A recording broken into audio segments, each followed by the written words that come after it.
several evolutions and pivots over the years. We started off as multidisciplinary care, and then we brought in integrative health, and subsequently neurotechnology.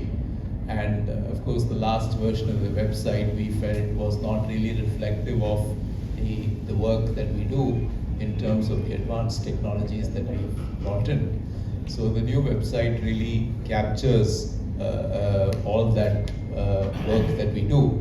At Buddhi Clinic, we have about 17 different technologies available, which include a whole host of non-invasive brain stimulation techniques, and now a whole host of advanced robotic rehabilitation methods, all available under one roof. And our own particular innovation in Buddhi Clinic, which I don't believe many centers are doing, in fact I don't think anyone is yet doing, is that we actually stimulate the brain with, for example, TMS or TDCS, and simultaneously put people through advanced robotic rehabilitation and holistic care, including Ayush methods and multidisciplinary techniques, speech, physiotherapy, psychological therapy, everything under one roof, everything offered seamlessly. People just go from one workstation to the other while they are in each of our centers. So across 5 centers, we follow the same process. And the new website, we hope, will capture all this work that we do and all the different technologies we now have on offer. In fact, only yesterday we've just brought in hand function robotic rehabilitation from IIT Kharagpur, IIT Gandhinagar, which has been developed in India and has been made available now as a commercial product, and we've managed to bring that into 3 of our centers over the last 2 days. So the host of technologies has continuously expanded and keeps expanding. Thank you so much for being here. நான் புத்தி கிளினிக்கோட founder, நரம்பியல் மனோதத்துவ நிபுணர். புத்தி கிளினிக்கில் வந்து நாங்கள் ஒருங்கிணைந்த மருத்துவம், நரம்பியல் மற்றும் மனநிலை காரணங்களுக்கு ப்ரொவைட் பண்ணிட்டு வரோம். புத்தி கிளினிக்கில் வந்து ஒரு 17 நவீன முறைகள், neuro modulation, brain stimulation, robotic rehabilitation இதுவும் இருக்குது. Multidisciplinary therapy, physiotherapy, occupational therapy, speech therapy, psychological therapy இதெல்லாமும் இருக்குது. ப்ளஸ் ஆயுர்வேதா, நேச்சுரோபதி, யோகா இந்த மாதிரி ட்ரீட்மெண்ட் மெத்தட்ஸும் இருக்குது. ஸோ இது எல்லாமே ஒருங்கிணைந்து கம்பைன் பண்ணி நாங்கள் டெலிவர் பண்ணிகிட்ருக்கோம். சின்ன குழந்தைகள்லேருந்து முதியோர் வர நரம்பியல் மனோதத்துவ பிரச்சனைகள் இருக்கிறவங்க எல்லாருக்குமே நாங்கள் சர்வீஸ் பண்ணிகிட்ருக்கோம். இது வந்து இப்போ 17 வருஷமாக பண்ணிகிட்ருக்கோம். இந்த புத்தி டயலாக் வந்து சிறு குழந்தைகள், அவங்களோட நரம்பியல் மனோதத்துவ பிரச்சனைகள். ஸோ 3 ரொம்ப முக்கியமான ஸ்பீக்கர்ஸ் வந்திருக்காங்க. ஆஸ்திரேலியாவிலேருந்து ப்ரொஃபஸர் டேவிட் காக்ஹில் அப்படின்னு சொல்லிட்டு, அவர் வந்து ADHD, attention deficit and hyper activity disorder, அதை பற்றி பேச போகிறாரு. டாக்டர் ஜெய் சல்பேக்கர் அப்படின்னு சொல்லிட்டு USA வந்திருக்காரு. அவர் வந்து குழந்தைகளில் வலிப்பு நோய், அதுவும் பிஹேவியரும் எப்படி வந்து எஃபெக்ட் ஆகுது அப்படின்னு பேச போகிறாரு. அப்புறம் ப்ரொஃபஸர் கர்ட் லாஃப்ரான்ஸ், அவரும் USA வந்திருக்காரு. அவரும் வந்து இந்த functional neurological disorders, that is உடம்பு ரீதியாக எனக்கு பல பிரச்சனைகள் இருக்குது. இந்த கோவிடுக்கு அப்புறம் நிறைய பேருக்கு வந்து பிரச்சனைகள் இருக்குது. ஸோ அந்த மாதிரி நிறைய பிரச்சனைகள் இருக்குது. ஆனால் எக்ஸாமின் பண்ணும்போது இல்லை ஸ்கேனெல்லாம் பண்ணும்போது எந்த காரணமும் கண்டுபிடிக்க முடியல. ஸோ அந்த மாதிரி டிஸார்டர்ஸ், ஃபங்க்ஷனல் நியூரலாஜிக்கல் டிஸார்டர்ஸ் சொல்லுவோம், அதை பற்றி பேச போகிறாரு. இது வந்து ஒரு பெரிய கான்ஃபரன்ஸ் நடக்குது, நியூரோ ஃப்ரான்டியர்ஸ் 2025 சொல்லிட்டு புத்தி கிளினிக் வந்து ஹைப்ரிட் போர்டு போஸ்ட் பண்ணுறோம். 26 ஸ்பீக்கர் பல நாடுகள்லேருந்து இதில் பேசுகிறாங்க. நரம்பியல் மனோதத்துவம் பற்றி பல விஷயங்கள், நியூ ட்ரீட்மெண்ட்ஸை பற்றி, பிரெயின் ஸ்டிமுலேஷன் பற்றி, புது மெடிசின்ஸை பற்றி, புது டயக்னோசிஸ், ட்ரீட்மெண்ட் இதெல்லாம் பற்றி நாங்கள் வந்து இந்த கான்ஃபரன்ஸில் டிஸ்கஸ் பண்ணிகிட்ருக்கோம்.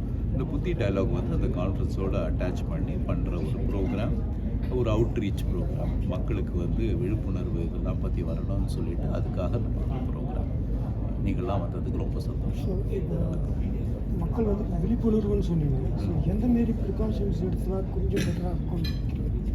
ஸோ சிறு வயதில் வந்து நம்ம குழந்தைகளை பற்றி இன்றைக்கி பேச போகிறோம். சிறு வயதில் வந்து குழந்தைக்கு வந்து பேச்சு டிலே ஆகுது, இல்லை குழந்தைக்கு வந்து ஒரு புரிதல் வந்து கம்மியாக இருக்குது, இல்லை வந்து குழந்தையால் வந்து ஒரு இடத்துல உட்கார முடியல, ரொம்ப ஹைப்பர் ஆக்டிவாக இருக்கா, இல்லை கண்ணு பார்க்க முடியல, இல்லை மற்றவங்களோட ஒரு ஈடுபாடு வச்சுக்க முடியல. இந்த மாதிரி ஒரு சிம்டம்ஸ் நம்ம வந்து பார்த்தாலும் வந்து அதை இக்னோர் பண்ணக்கூடாது. நிறைய பேர் என்ன பண்ணிடுறாங்கன்னா வந்து அதை கவனிக்காமல் விட்டுறாங்க, போக போக சரியாக போயிடும் அப்படின்னு விட்டுடுறாங்க. வயதாக ஆக இதெல்லாம் மாற்றுறது ரொம்ப கஷ்டம். ஸோ நம்ம சிறு வயதுலேயே வந்து டயக்னோஸ் பண்ணி ட்ரீட் பண்ணுறது ரொம்ப முக்கியம். ஸோ இன்றைக்கி அது ஒரு ஃபோக்கஸ். அதே மாதிரி வலிப்பு நோயின்னு நம்ம நினைக்கும் போது கீழே வர்றோம், கை கால் வெட்டிக்குது, வாயிலேருந்து நுர வருது, இதை தான் வலிப்பு நோயின்னு நினைக்கிறோம்.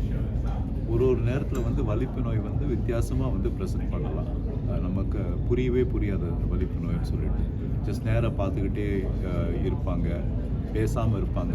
சில நிமிடங்களுக்கு வந்து அவங்ககிட்ட ரெஸ்பான்ஸே இருக்காது, சில வினாடிகளுக்கு ரெஸ்பான்ஸே இருக்காது. அதுவும் ஒரு விதத்தில் வலிப்பு நோய். அந்த மாதிரி நோய்கள்லாம் இருக்கும்போது நம்ம சரியாக டயக்னோஸ் பண்ணி ட்ரீட் பண்ணினா அந்த கவனக்குறைவு மாதிரி இருக்கிறது வந்து ஆக்சுவலாக வந்து க்யூர் ஆகிடும். நல்லா வந்து ஃபோக்கஸ் பண்ண, கான்சன்ட்ரேட் பண்ண முடியும். ஸோ இது கண்டுபிடிக்கிறது ரொம்ப முக்கியம்.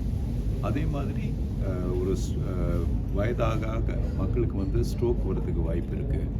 மக்களுக்கு வந்து மூளையில் வந்து டீஜெனரேஷன், கெமிக்கல் டீஜெனரேஷன், இல்லை ரத்த ஓட்டத்தில் பிரச்சனை வந்து மறதி நோய், இதெல்லாம் வரதுக்கு வாய்ப்பு இருக்குது. இதுக்கெல்லாம் காரணம் வந்து பிரெயின் ஹெல்த் நல்லா இல்லாமல் இருக்கிறது. பிரெயின் ஹெல்த் நல்லா இருக்கிறதுக்கு நாம் வந்து ஹை பிளட் ப்ரெஷர் தடுக்கணும், டயபெட்டிஸ் கண்டுபிடிச்சி தடுக்கணும், கனக்கூடுதல் ஒபிசிட்டி தடுக்கணும், கொலஸ்ட்ரால் ப்ராப்ளம்ஸ் அதை தடுக்கணும். ஸோ இதெல்லாமே வந்து தடுப்பு முறையாக வந்து நம்ம வந்து சிறு வயதுலேருந்தே ஒரு 30 வயதுலேருந்தே எல்லோரும் வந்து கொஞ்சம் இதெல்லாம் ஃபாலோ பண்ணிவிட்டு கரெக்டாக செக்அப் பண்ணிட்டு வந்தாங்கன்னா இந்த மூளையில் வந்து டீஜெனரேஷன், மூளையில் வந்து பிரச்சனைகள் வராது. ஸோ அது ஒரு ப்ரிவென்ஷன், அதை நம்ம தெரிஞ்சுக்கணும். அதுக்கு ஒரு விழிப்புணர்வு தேவை. அதே மாதிரி வயதாக ஆக நிறைய பேர் வந்து தனியாக வந்து தனிமை ரொம்ப வந்துடும், எங்கேயும் வெளியே போக மாட்டாங்க, வீட்டில் இருப்பாங்க, வேலை எதுவும் செய்யாமல் இருப்பாங்க, ரொம்ப ஒன்றும் செய்யாமல் இருப்பாங்க. அந்த மாதிரி இருக்கிற நேரத்தில் வந்து பிரெயினுக்கு வந்து use it or loose it. நம்ம வந்து யூஸ் பண்ணாமல் இருந்தோம்னா வந்து அதோடைய ஃபங்க்ஷன்ஸ் வந்து ரொம்ப கம்மியாக போயிடும். அதனால் வந்து ரிட்டையர் ஆனாலும் சரி, முதியோராக இருந்தாலும் சரி, பிரெயினுக்கு நம்ம வேலை கொடுத்துக்கிட்டே இருக்கணும். ஸோ இது இன்னொரு விதமான விழிப்புணர்வு. கோவிடுக்கு அப்புறம் நிறைய பேருக்கு வந்து எனக்கு என்னென்னு தெரியல, என்னெல்லாமோ பிரச்சனை இருக்குது அப்படின்னு சொல்லி டாக்டர் மாதிரி டாக்டராக போயிட்டுருக்காங்க. யாராலையும் டயக்னோஸ் பண்ண முடியல. இதுதான் வந்து அந்த ஃபங்க்ஷனல் நியூரலாஜிக்கல் டிஸார்டர் டாக்டர் லாஃப்ரான்ஸ் பேசப்போகுது. இது வந்து கண்டுபிடிச்சி இது ட்ரீட் பண்ணினா லைஃப் நார்மல் ஆகிறதுக்கு வாய்ப்பு இருக்குது. அதுக்கு சரியான டயக்னோசிஸ் தேவை. அதுக்கான நம்ம இன்டர்னல் பாடி பேலன்ஸ், ஆட்டோனாமிக் டிஸ்ஃபங்க்ஷன் சொல்கிறோம், அந்த மாதிரி பிரச்சனைகள் இருக்கான்னு கண்டுபிடிச்சு அதுக்கு ட்ரீட்மெண்ட் கொடுக்க வேண்டியிருக்கு. ஸோ இந்த விழிப்புணர்வு எல்லாமே வந்து ஏர்லி டயக்னோசிஸ், ஏர்லி ட்ரீட்மெண்ட், எங்கே போய் பார்க்கணும், என்ன மாதிரி அசஸ் பண்ணிக்கணும், இதெல்லாம் ஒரு விழிப்புணர்வு கொண்டு வரதுக்கு தான் நாங்கள் இந்த மாதிரி கான்ஃபரன்ஸ், இந்த டாக்டர்ஸ்க்கு விழிப்புணர்வு, அதே மாதிரி medical professionals, other multi disciplinary professionals, அவங்களுக்கு விழிப்புணர்வு, பப்ளிக்குக்கும் வந்து இந்த விழிப்புணர்வு வேணும். நரம்பியல் மனோதத்துவ விஷயங்கள் வந்து டயக்னோஸ் பண்ண கஷ்டமாக இருந்தாலும் நம்ம கொஞ்சம் முயற்சி பண்ணிடலாம், நல்லா டயக்னோஸ் பண்ணி ட்ரீட் பண்ண முடியும். ஸோ இந்த ப்ரோக்ராமோட ஆப்ஜெக்டிவ் வந்து இந்த ஒரு அவேர்னஸ் ரைஸ் பண்ணுறது ஒரு முக்கியமான ஒரு ஆப்ஜெக்டிவ். Thanks sir. தேங்க்யூ.